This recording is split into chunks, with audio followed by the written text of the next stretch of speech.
तो क्या हुआ, क्यों भाग रहा है? ऐसे कैसे हमारे शस्त्र ले लेंगे? मजाक थोड़ी है। क्यों, क्या हुआ? किसी के भी घर में घुसकर शस्त्र जब्त किए जा रहे हैं। जहां देखो वहां सिखों को घेरकर मारा जा रहा है, और अगर अपने जवाबी हमले में अगर सिख ने बचाव के लिए कुछ किया तो उसको आतंकवादी बोल रहे हैं। हाँ, तो फिर तुझसे उन्होंने क्या कहा? बोला कि शस्त्र दे दो। तुम शस्त्र क्यों रख रहे हो, ये सब बंद करो। मैंने कहा ऐसे कैसे शस्त्र दे दो? हाँ, बिल्कुल सही कहा तूने।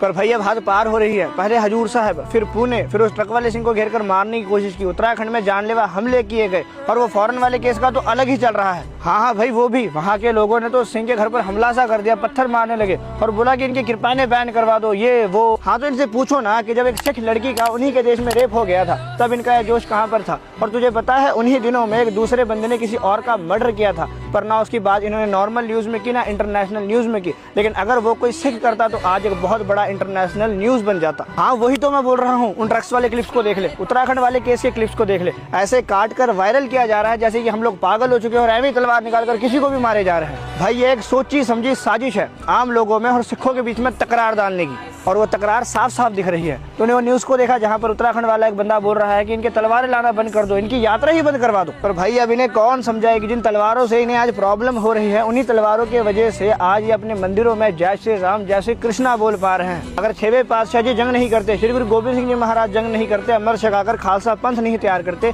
अगर श्री गुरु तेग बहादुर जी महाराज दिल्ली जाकर शहीद नहीं होते, तो आज इस देश में बस 2 कौमें रहती, एक मुगल और दूसरे खालसे। अरे वही तो भाई, इस देश में हर धर्म को अपनी अपनी रीति रिवाजों को मानने का करने का पूरा हक है। जब हम लोग कुछ करते हैं तो पता नहीं इन्हें इतनी प्रॉब्लम क्यों हो जाती है। वही तो भाई। और यार अब ये शस्त्रों का मैटर बहुत ज्यादा बड़ा होता जा रहा है, पता नहीं क्या होगा। कुछ नहीं होगा, तू मेरी बात सुन। कुछ चीजों पर हमें भी ध्यान देना चाहिए। पहला, गुरु महाराज ने हमें हुक्म किया है कि पंचककार हमेशा धारण कर रखना। उन पंचककार में से एक कृपाण भी है, तो बेझिझक धारण करो। दूसरा, अपने धर्म और शस्त्र रखने के लॉ एंड ऑर्डर के बारे में तुमको पता होना चाहिए, ताकि अगर कोई तुमसे सवाल करे तो तुम जवाब दे सको। तीसरा, शस्त्र के साथ साथ कोई सोटा या फिर कोई डंडा रखा करो कि अगर कोई तुम्हें या फिर किसी और को परेशान कर रहा है तो पहले उस सोटे से उसकी सेवा करो।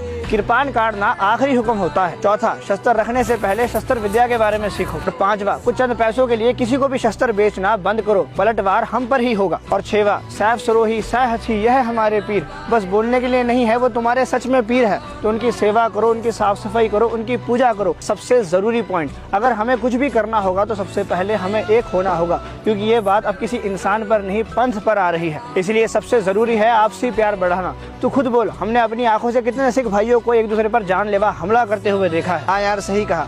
इसी जगह तो हम लोग मार खा रहे हैं। इसीलिए सभी सिंहों से ये बेनती है कि अपने आपसी झगड़ों को मिटाकर पंथ की सेवा संभाल में लगो। समा और खराब आने वाला है।